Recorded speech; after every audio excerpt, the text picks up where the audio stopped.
세상에는 아주 먼 곳을 돌아본 뒤에야 비로소 가까이에 있던 것을 깨닫게 되는 이야기가 있습니다. 화려한 성과 신비한 마법, 무서운 마녀와 말하는 동물들, 그리고 노란 벽돌길이 이어지는 이상한 나라. 하지만 그 긴 여행의 끝에서 한 소녀가 깨닫는 것은 아주 단순한 진실입니다. 내가 진짜로 돌아가고 싶은 곳은 어디인가? 그리고 내가 찾아 헤매던 힘은 정말 바깥에 있었던 것인가? 오늘 들려드릴 이야기는 한 소녀와 새 친구가 떠나는 신비한 모험, 오즈의 마법사입니다. 도로시는 캔자스의 넓고 메마른 들판에서 살고 있었습니다. 그곳에는 높은 산도, 울창한 숲도, 반짝이는 강도 많지 않았습니다. 사방을 둘러보아도 끝없이 펼쳐진 회색빛 들판과 낮은 하늘뿐이었습니다. 도로시는 헨리 아저씨와 엠 아주머니와 함께 살았습니다. 두 사람은 성실하고 다정했지만 거친 땅에서 살아가느라 얼굴에는 늘 피곤한 기색이 어려 있었습니다. 그런 도로시에게 가장 가까운 친구는 작은 강아지 토토였습니다. 토토는 도로시가 웃을 수 있게 해주는 존재였습니다. 캔자스의 바람이 아무리 거칠어도 하늘이 아무리 어둡게 변해도 토토가 곁에 있으면 도로시는 혼자가 아니었습니다. 그러던 어느 날 멀리서부터 이상한 바람 소리가 들려오기 시작했습니다. 낮에는 낮게 웅얼거리는 소리처럼 들렸지만 점점 커지더니 온 세상을 집어삼킬 듯한 굉음이 되었습니다. 헨리 아저씨는 바깥에서 하늘을 살피고 있었습니다. 엠 아주머니는 급히 도로시를 불렀습니다. 도로시야, 어서 지하로 내려가야 한다. 그러나 도로시는 토토를 찾느라 잠시 늦고 말았습니다. 바로 그 순간 거대한 회오리 바람이 집을 덮쳤습니다. 집은 땅에서 뽑혀 나가듯 흔들리더니 그대로 하늘 위로 떠올랐습니다. 도로시는 바닥에 쓰러진 채 토토를 꼭 끌어안았습니다.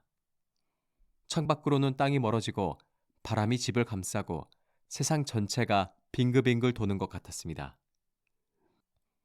처음에는 너무 무서웠지만 시간이 지나자 도로시는 이상하게도 조금씩 잠이 들었습니다. 집은 여전히 바람에 실려 어디론가 날아가고 있었습니다. 그리고 한참 뒤 쿵 하는 큰 소리와 함께 집이 땅에 내려앉았습니다. 도로시가 눈을 떴을 때 모든 것이 조용했습니다. 문을 열고 밖으로 나가자 그곳은 캔자스가 아니었습니다. 도로시의 눈앞에는 눈부시게 아름다운 풍경이 펼쳐져 있었습니다. 들판은 푸르고 꽃들은 선명한 빛깔로 피어 있었고 작은 집들과 이상한 옷을 입은 사람들이 도로시를 바라보고 있었습니다. 그 사람들은 도로시에게 다가와 감사하다고 말했습니다. 도로시는 영문을 알 수 없었습니다. 그때 북쪽의 착한 마녀가 나타나 도로시에게 설명해 주었습니다. 도로시의 집이 떨어지면서 동쪽의 나쁜 마녀를 눌러버렸고 그 마녀에게 괴롭힘을 당하던 사람들이 자유를 얻게 되었다는 것입니다. 도로시는 자신이 누군가를 해치려고 한 것이 아니었기에 놀라고 당황했습니다. 하지만 그곳 사람들은 도로시를 구원자처럼 여겼습니다. 죽은 마녀에게는 은빛 구두가 남아 있었습니다. 북쪽의 착한 마녀는 그 구두를 도로시에게 신겨 주었습니다. 도로시는 말했습니다. 저는 집으로 돌아가고 싶어요. 캔자스로 돌아가고 싶어요. 하지만 북쪽의 착한 마녀는 자신에게는 그 힘이 없다고 했습니다. 대신 에메랄드 도시에 가서 위대한 오즈의 마법사를 만나보라고 알려주었습니다. 그러면 도로시를 집으로 돌려보낼 방법을 알고 있을지도 모른다는 것이었습니다. 도로시는 토토와 함께 길을 떠나기로 했습니다. 그 길은 노란 벽돌로 만들어져 있었습니다. 도로시는 은빛 구두를 신고 토토를 데리고 노란 벽돌길을 따라 걷기 시작했습니다. 처음엔 모든 것이 낯설었고 두려웠습니다. 하지만 도로시는 집으로 돌아가고 싶다는 마음 하나로 계속 걸었습니다. 그러다 길가의 밭에서 이상한 허수아비를 만났습니다. 허수아비는 장대에 매달린 채 도로시에게 말을 걸었습니다. 그는 자신을 내려달라고 부탁했습니다. 도로시가 허수아비를 내려주자 그는 몸을 움직이며 기뻐했습니다. 허수아비는 도로시에게 물었습니다. 너는 어디로 가고 있니? 도로시는 에메랄드 도시에 가서 오즈의 마법사에게 집으로 돌아가게 해달라고 부탁할 것이라고 말했습니다. 그러자 허수아비는 슬픈 듯 말했습니다. 나는 머릿속에 지혜가 없단다. 오즈의 마법사에게 나도 머리를 달라고 부탁하면 안 될까? 도로시는 좋다고 했습니다. 이렇게 도로시와 토토 그리고 허수아비는 함께 길을 떠났습니다. 허수아비는 자신에게 지혜가 없다고 믿었습니다. 하지만 길을 걸으며 그는 자주 좋은 생각을 떠올렸습니다. 위험한 곳을 건너는 방법을 고민하고 친구들이 곤란할 때 해결책을 찾으려 애썼습니다. 도로시는 그런 허수아비를 보며 이상하다고 생각했습니다. 정말 지혜가 없는 사람이라면 저렇게 생각할 수 있을까? 하지만 허수아비는 여전히 자신에게 머리가 없다고 믿었습니다. 길을 더 가던 도로시 일행은 숲속에서 이상한 소리를 들었습니다. 삐걱거리는 소리였습니다. 가까이 가보니 양철로 된 나무꾼이 도끼를 든 채 꼼짝도 하지 못하고 서 있었습니다. 그는 비를 맞아 온몸이 녹슬어 움직일 수 없는 상태였습니다. 도로시는 기름통을 찾아 그의 관절마다 기름을 발라주었습니다. 그러자 양철 나무꾼은 조금씩 움직이기 시작했습니다. 그는 도로시에게 고맙다고 말했습니다.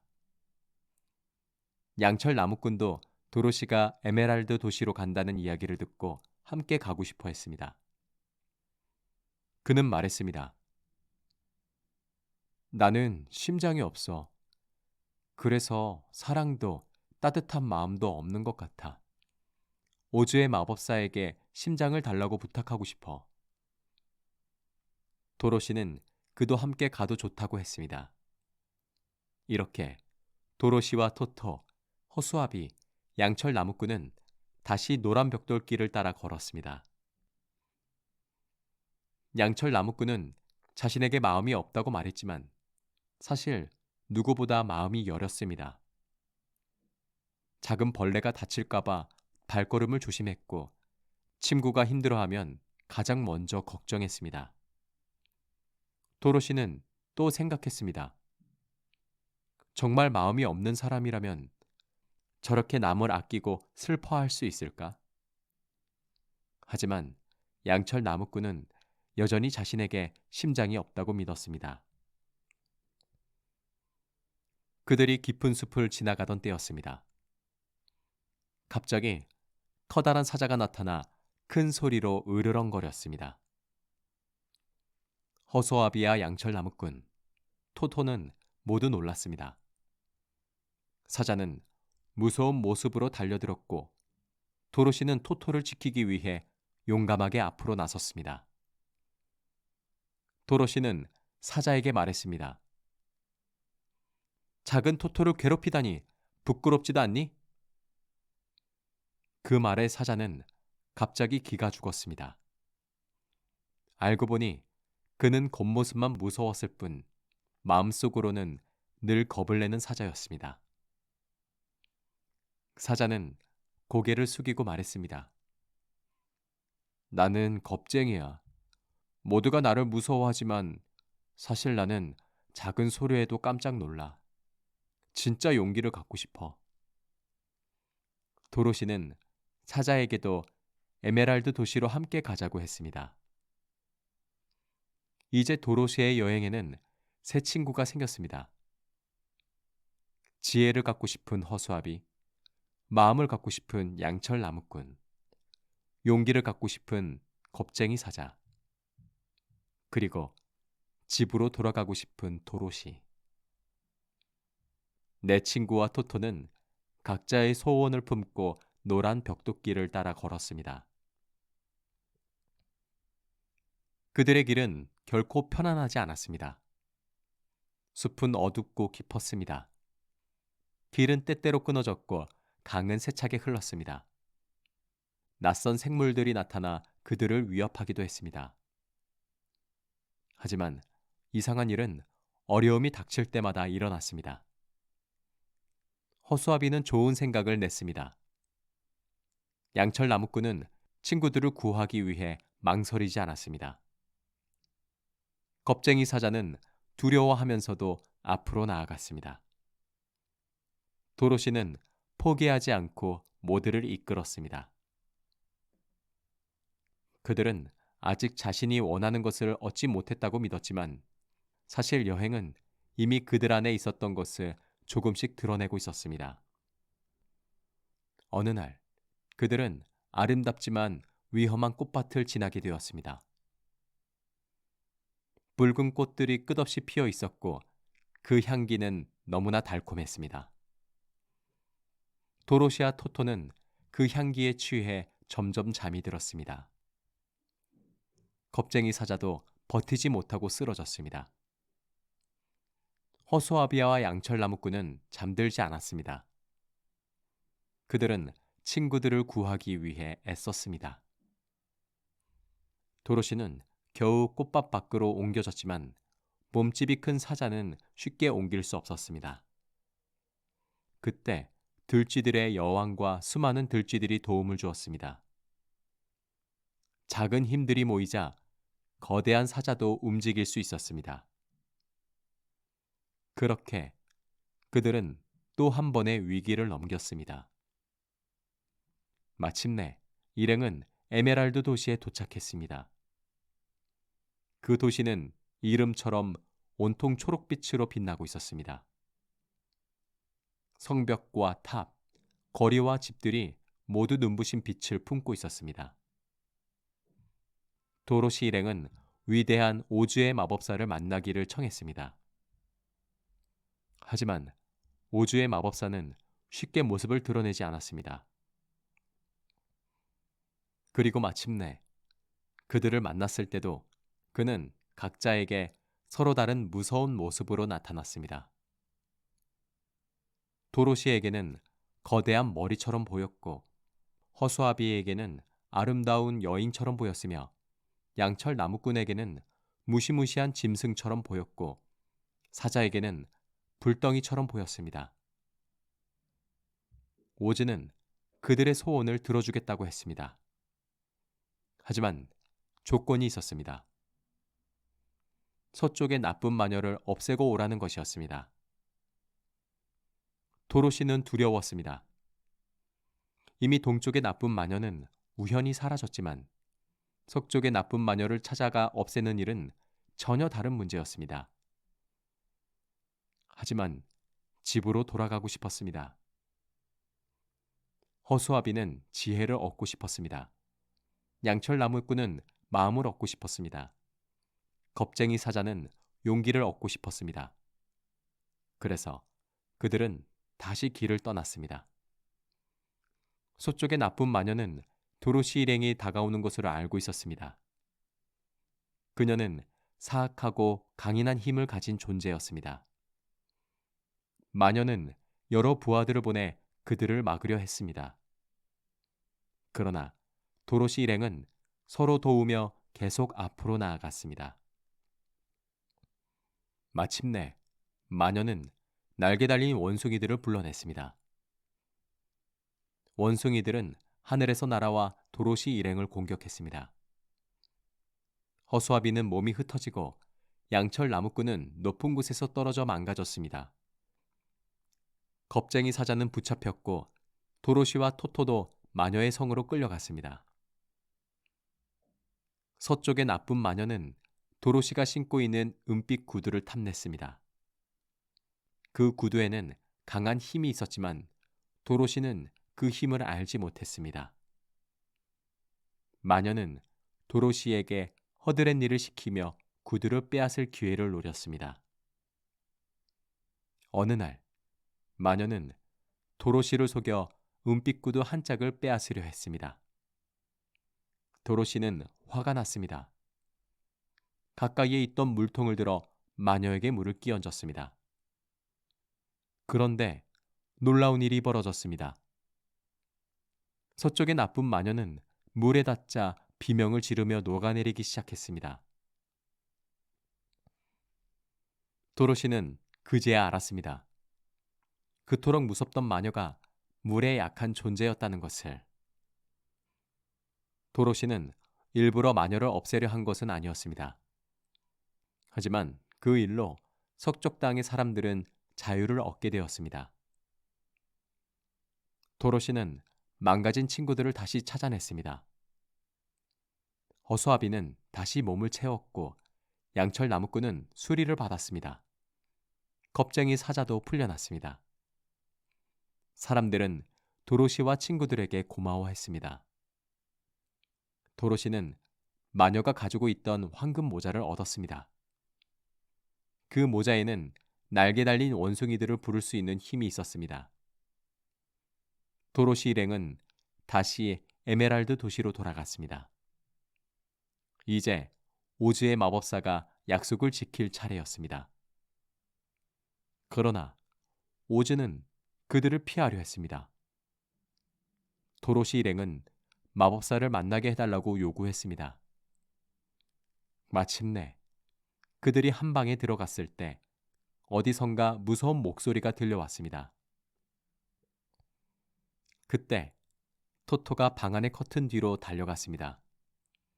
그리고 커튼이 젖혀졌습니다. 그 뒤에는 위대한 마법사가 아니라 작고 평범한 한 남자가 서 있었습니다. 도로시와 친구들은 놀랐습니다. 그 남자는 사실 진짜 마법사가 아니었습니다. 그는 오래전 기구를 타고 하늘을 떠돌다가 우연히 오즈의 나라에 떨어진 사람이었습니다. 오즈의 사람들은 그를 신비한 존재라 믿었고 그는 그 믿음에 기대어 위대한 마법사처럼 행세해 왔습니다. 도로시 일행은 실망했습니다. 허수아비는 말했습니다. 그럼 제게 지혜를 줄 수 없나요? 양철 나무꾼도 물었습니다. 제게 마음을 줄 수 없나요? 겁쟁이 사자도 말했습니다. 제게 용기를 줄 수 없나요? 오즈는 잠시 생각했습니다. 그는 진짜 마법은 부릴 수 없었지만 사람의 마음을 움직이는 방법은 알고 있었습니다. 그는 허수아비에게 지혜가 담긴 것처럼 보이는 것을 만들어 주었습니다. 허수아비는 그것을 받고 자신이 정말 지혜로워졌다고 믿었습니다. 하지만 사실 허수아비는 이미 여행 내내 좋은 생각을 해왔습니다. 오즈는 양철 나무꾼에게 심장을 상징하는 것을 주었습니다. 양철 나무꾼은 기뻐했습니다. 하지만 사실 그는 이미 누구보다 따뜻한 마음을 가지고 있었습니다. 오즈는 겁쟁이 사자에게 용기를 상징하는 것을 주었습니다. 사자는 그것을 받고 자신이 용감해졌다고 믿었습니다. 하지만 사실 사자는 이미 두려움을 느끼면서도 친구들을 위해 앞으로 나아간 존재였습니다. 그들이 원하던 것은 마법으로 새로 생긴 것이 아니었습니다. 그것은 처음부터 그들 안에 있었습니다. 다만 스스로 믿지 못했을 뿐입니다. 이제 남은 것은 도로시였습니다. 도로시는 집으로 돌아가야 했습니다. 오즈는 자신이 예전에 타고 온 것처럼 커다란 기구를 만들어 도로시를 데려다 주겠다고 했습니다. 도로시는 희망을 품었습니다. 사람들은 기구를 준비했습니다. 오즈도 함께 떠날 생각이었습니다. 그는 더 이상 거짓 마법사로 살 수 없다는 것을 알고 있었습니다. 출발의 순간이 다가왔습니다. 그런데 바로 그때 토토가 사람들 사이로 뛰쳐나갔습니다. 도로시는 토토를 잡기 위해 기구에서 내려왔습니다. 그 사이 밧줄이 풀렸고 기구는 오즈만 태운 채 하늘로 떠올랐습니다. 도로시는 하늘을 바라보며 절망했습니다. 또다시 집으로 돌아갈 기회를 놓친 것입니다. 에메랄드 도시에는 이제 오즈가 없었습니다. 사람들은 허수아비를 새로운 지도자로 삼았습니다. 허수아비는 자신이 지혜를 얻었다고 믿었고 사람들도 그를 따르기로 했습니다. 하지만 도로시는 여전히 캔자스로 돌아가고 싶었습니다. 그때 누군가가 말했습니다. 남쪽의 착한 마녀 글린다라면 도로시를 도와줄 수 있을지도 모른다고. 도로시는 다시 여행을 떠나기로 했습니다. 이번에도 친구들은 도로시와 함께 했습니다. 그들은 여러 이상한 나라를 지났습니다. 깨지기 쉬운 도자기 사람들이 사는 곳을 지나고 무서운 짐승이 지키는 숲을 지나고 또 여러 위험과 신비한 일을 겪었습니다. 긴 여행 끝에 도로시 일행은 남쪽의 착한 마녀 글린다를 만났습니다. 글린다는 지혜롭고 아름다운 마녀였습니다. 도로시는 그녀에게 말했습니다. 저는 집으로 돌아가고 싶어요. 캔자스로 돌아가고 싶어요. 글린다는 도로시를 바라보며 부드럽게 말했습니다.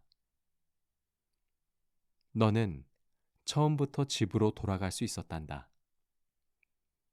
도로시는 놀랐습니다. 글린다는 도로시가 신고 있는 은빛 구두를 가리켰습니다.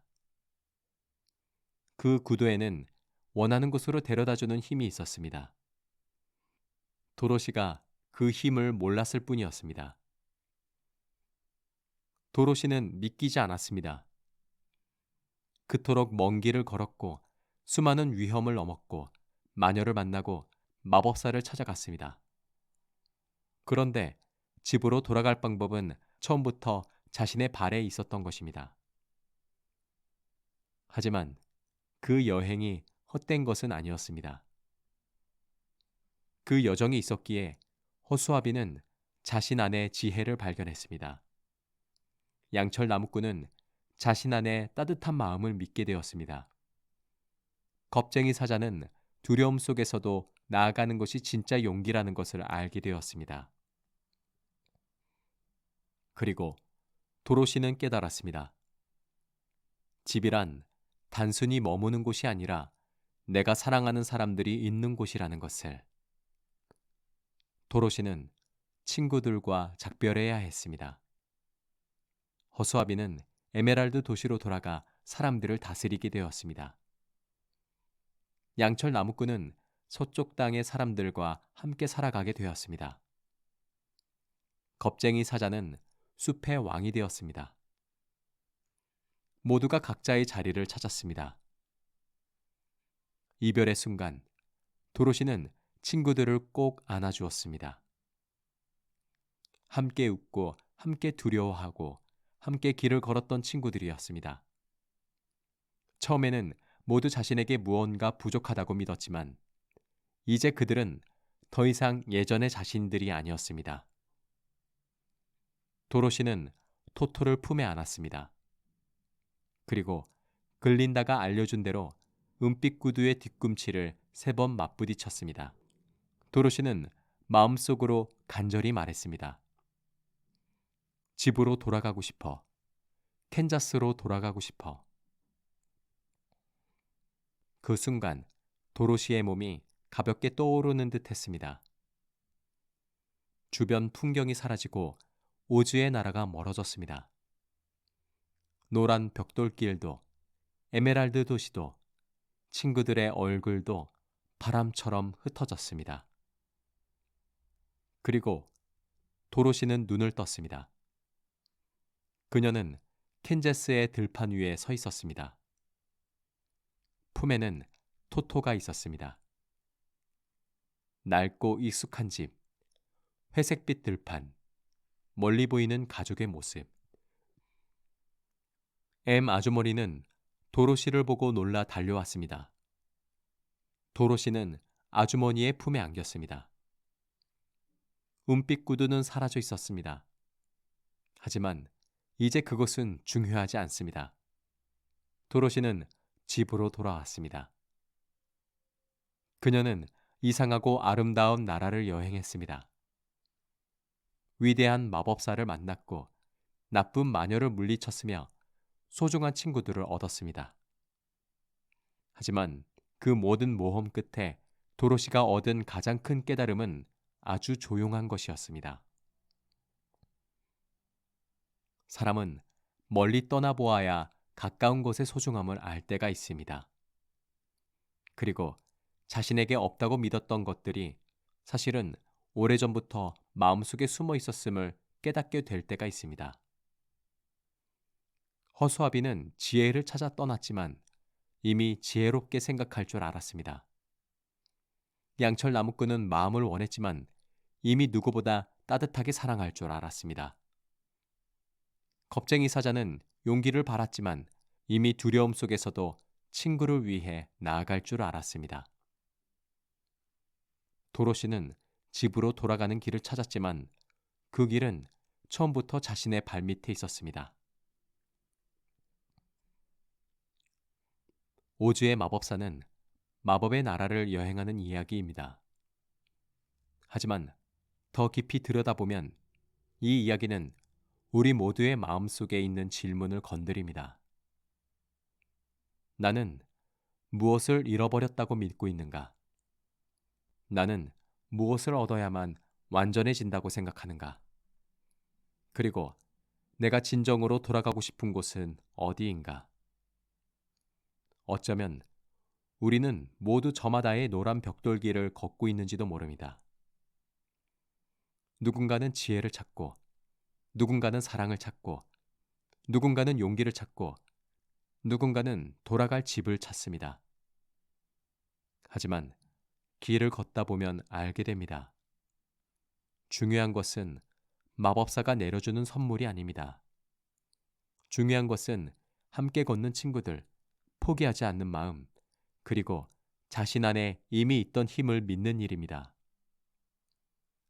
도로시의 긴 모험은 그렇게 끝납니다. 낯선 나라에서 시작된 놀라운 여행은 다시 집으로 돌아오는 것으로 마무리됩니다. 그러나 돌아온 도로시는 예전의 도로시가 아닙니다. 그녀는 이미 알고 있습니다. 아무리 멀리 신비한 곳을 다녀와도 가장 따뜻한 곳은 사랑하는 사람들이 기다리는 자리라는 것을. 그리고 우리가 찾아 헤매는 지혜와 마음과 용기는 어쩌면 처음부터 우리 안에 조용히 잠들어 있다는 것을. 지금까지 무엇이든 내레이션이었습니다.